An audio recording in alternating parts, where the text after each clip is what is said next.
And right now we'll give a little short break as I confer with my co-host.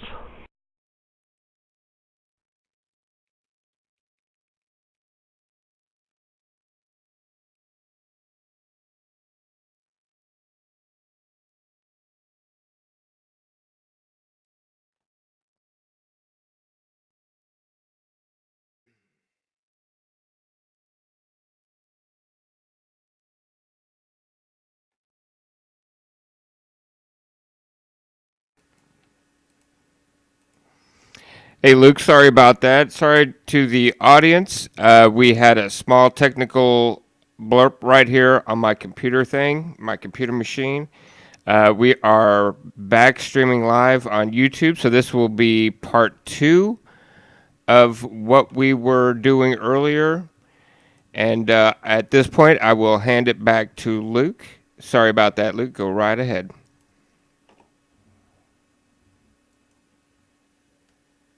What the? Okay, while we were down, I'll briefly touch on the subject we were touching on, which is the thunderbird and the South American dinosaurs.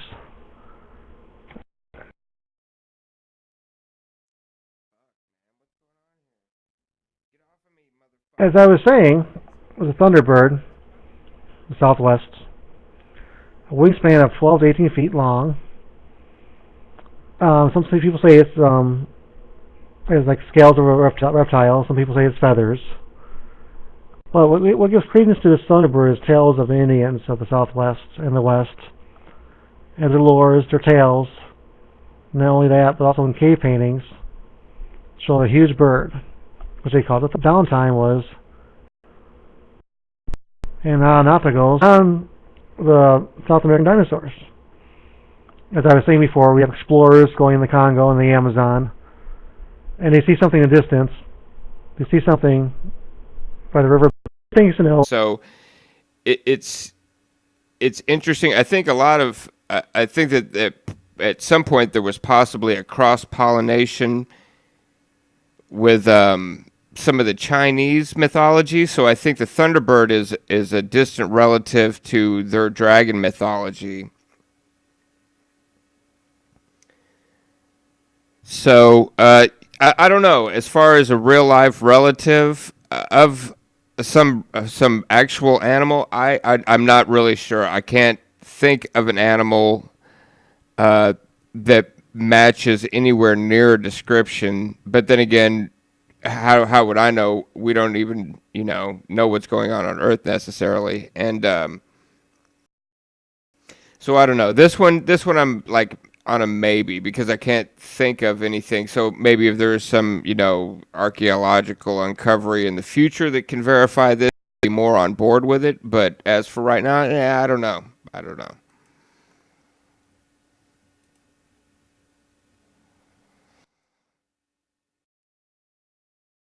And you have a picture from in Change of a possible thunderbird. I mean, I can believe in a big bird. As for dinosaurs, kind of far fetched, like you said. I mean, yeah, whatever. The next is our last one, though, and the most believable one of all. Everybody's heard of it. Different names, same creature. Bigfoot. Yep. These creatures, usually about anywhere from 7 foot tall to 10 foot tall, hairy, kind of like a gorilla and a human hybrid, more or less. Very intelligent. Found all over the world. Yeah, I want you to tell your comment in a little bit that Puss in Boots. Let me just briefly cover the Bigfoot thing. Sasquatch, yeah, I forgot that one too. I mean, there's nobody's ever been found of the Sasquatch or Bigfoot. That's why there's been footprints found. There's been hair found.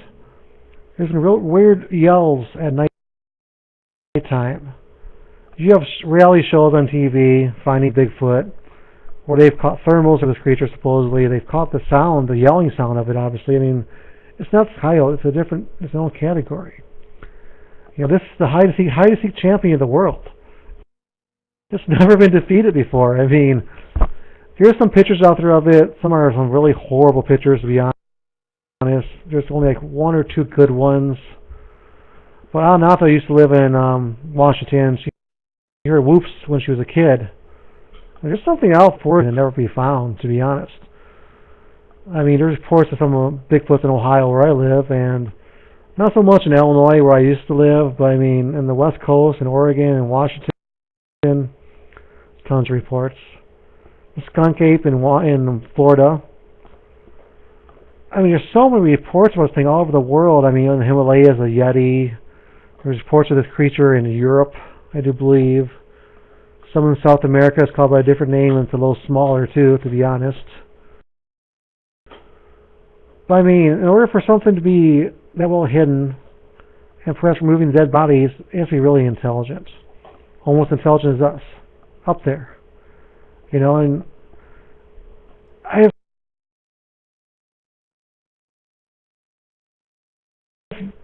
heard so much before, and like missed a year ago, and the disappearances of people, and some blame the Bigfoot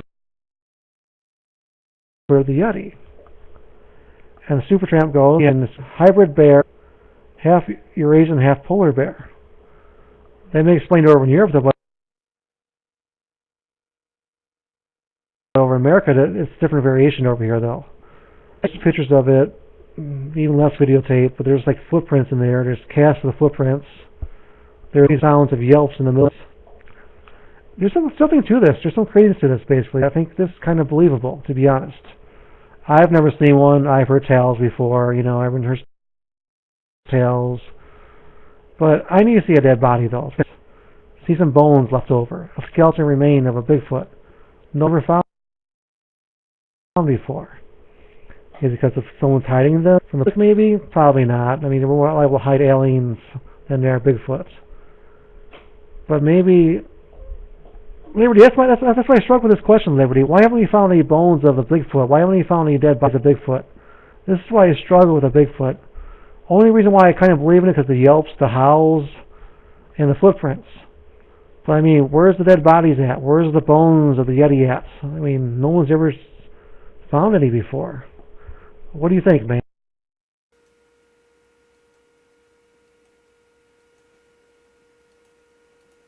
Well, I'll tell you what I know from what I've heard from Lloyd Pye. This goes back to this was a big thing that he went into with his video. It's called "Everything You Know Is Wrong," and he went into why we're not finding fossilized bones or carcasses or anything like that of the Bigfoots, and he gave them 4 classifications and locations where the specific, the hominids is what he called them, were, and these were like the proto humans. This was like where we were supposedly forked from, and eventually it became Homo sapiens. Pardon me. So he says that these animals live where the climate is really harsh for things like bones to be found in. Like, for instance, some of the best fossils that we have been found just by luck and coincidence. Like some animal was on the edge of a river eating something, and another animal came along and smushed it into the mud, and the mud, captivated this thing, and if the minerals sucked all the shit out of its bones, and it eventually became a fossil. But that's super rare. And that really doesn't happen in places like the jungle, which is where his theory is that as humans, as Homo sapiens came into being, that we kind of are shady characters, and we're dangerous in a group, so to speak.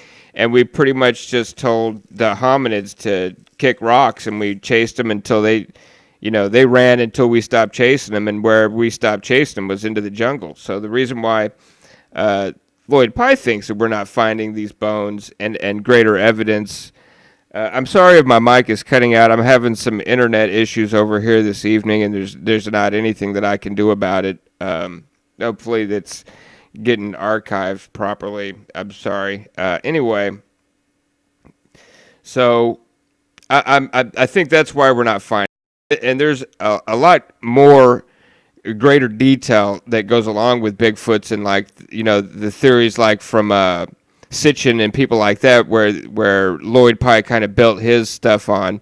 it all kind of spins this really interesting tale of an alternative history of humankind, where, space aliens or whatever you want to call them, did gene splicing with the natural creatures that were living here, which were the hominids, which were Bigfoot, Yeti, Sasquatch, all these various names that they're known by because they're known in various places, like in, mountaintops. That's where the abominable snowman's supposed to be, is up in, I forget, some Asian mountaintop, Himalaya, where it's real cold, so that's why he's white. And then Bigfoot, which is over like by Canada and into America and in the mountains and stuff, because he's kind of a lower jungle populating hominid.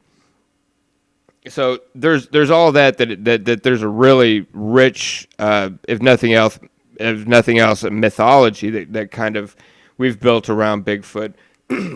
Personally, what kind of threw me over the top is, I'm sure you're all familiar with that Bigfoot video of that they took in, I think, California, where it's like, I don't know, 24, 26 frames of this furry animal running through like a riverbank that some guy caught, and it's been the topic of much debate and bunking and debunking the debunkers and all kinds of that shit. And just when I took a look at it before I had anybody explain it to me, or there's a great documentary on this on YouTube. I forget what channel it was on, but they go into pretty good detail and they point out some shit that I really can't wrap my head around. Like, why does it have boobs? Like, this is a female hominid by the look of the video, and it doesn't make any sense why they would go to such extremes to create a female, when they could have just made it a man and been done with it. Some of the they slowed down and zoomed in on some of, like, when the animal was walking, like the ripples in its skin where its muscle was, where it's like, if this is a suit that they've got on a human being, it's got to be really thin and like glued on, because it's showing muscle definition, and these legs are as big as goddamn tree trunks, and it's like, holy shit. And then they like pan out, they do this wireframe. They're like, okay, if it's this big and this round, and it's going to be 500 or 600 pounds of ape looking shit. It's like, damn. So I totally think, from further some of the earlier comments, I think that these guys live where we don't live, and we totally don't run into them very much because we've got no reason to be there. There was also a story of this other cat that got he lived in Canada, and he like ran into one, and it knocked him out and took him back to his house. And this thing had like a this thing had like some huge arena that it had like blocked off and shit. So he was like trapped there for like 3 days, and it was like they fed him and stuff, and he was like, oh shit. And then like he eventually broke out of there, and he never said anything for like 20 years. And then like some reporter was asking around about some sightings that they had in the area, and he just told him his story. And he had no reason, he didn't want to cash in or anything. He's just like, yeah, well, here's what happened to me, not seeking fame or anything like that, since he waited so long. So I think that there are a lot of very interesting stories. I think it's totally possible. I think that Bigfoot video, I mean, that's really what did it for me. That was the nail in the coffin of that, so to speak. But there's also been an enormous amount of bullshit and people with hoaxes and fake stuff that they froze in a freezer, and they found out that I forget, this guy was in the South somewhere. He said he found one and captured it, shot it, put it in a freezer, froze it, and took it around the country to let people view. And then eventually, like, people figured out that it was fake. And then, like, he came across it again, and he's like, no, I found it this time. It's real. And they found out it was fake again. So, I mean, there's people that want to believe this. I think there's enough evidence that it could be possible. So, yeah, I put this in the shit yeah category.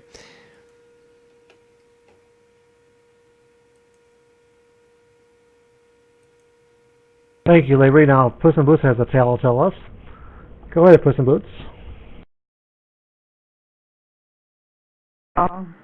Bring up a story that my grandmother had told me when I was young.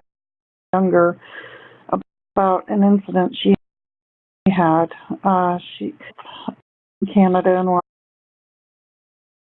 and etc. Early 20s.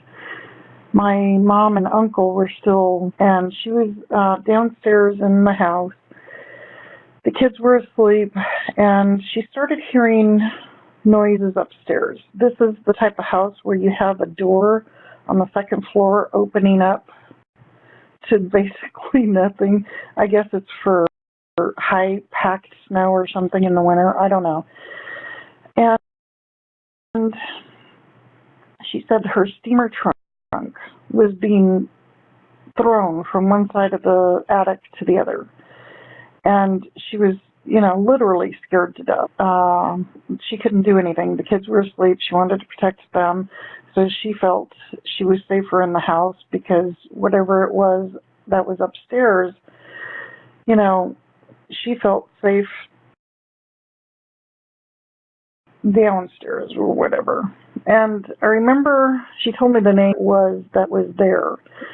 I don't remember the Alaskan Indian name for Yeti, basically. And she told me when she went outside to check, what it was after it had left, and she had her gun, of course. She said the footsteps were longer than from her knee to her ankle. So it was huge, and it was a human-type footprint. It wasn't a bear footprint. She's a paw print, whatever.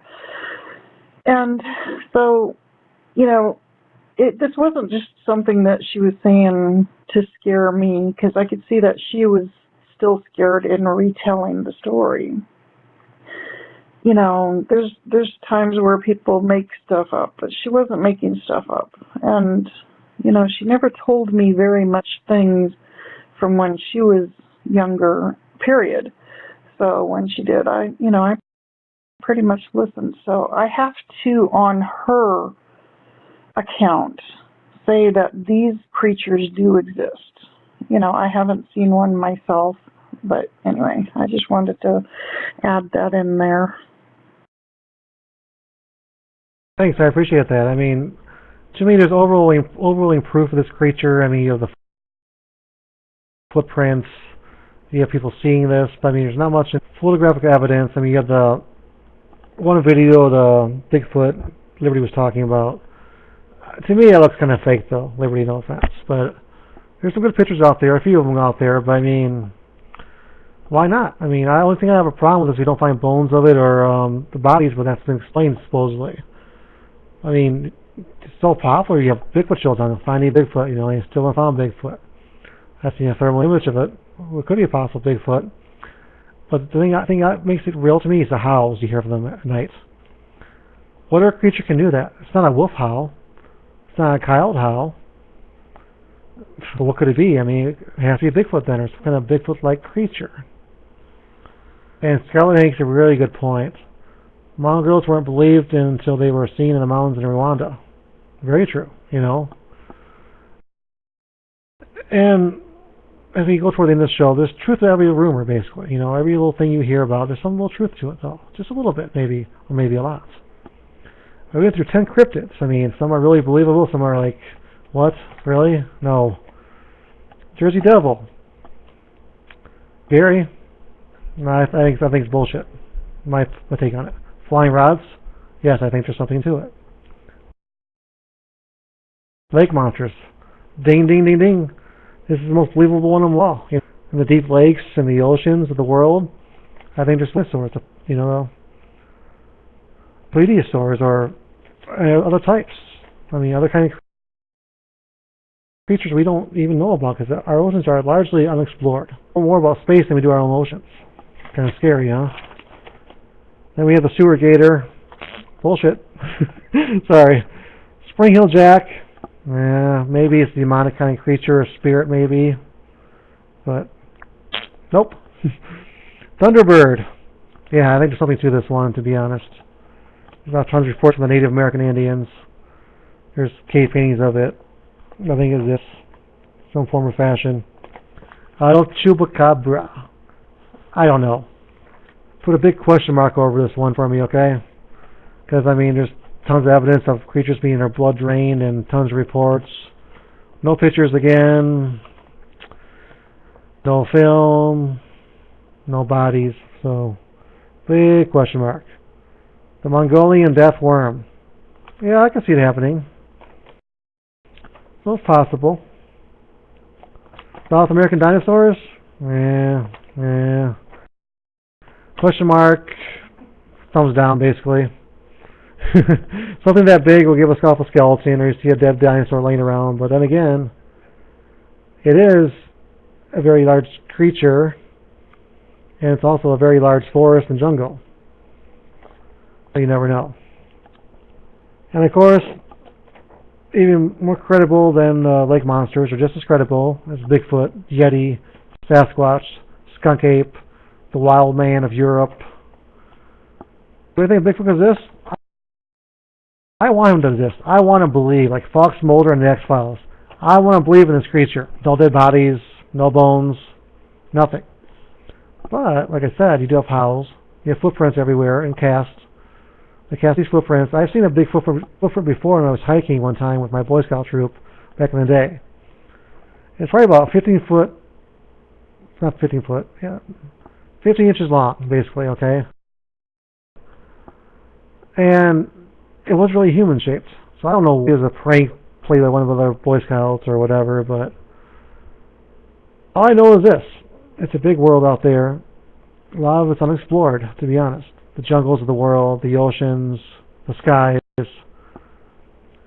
And the definition of cryptozoology is this.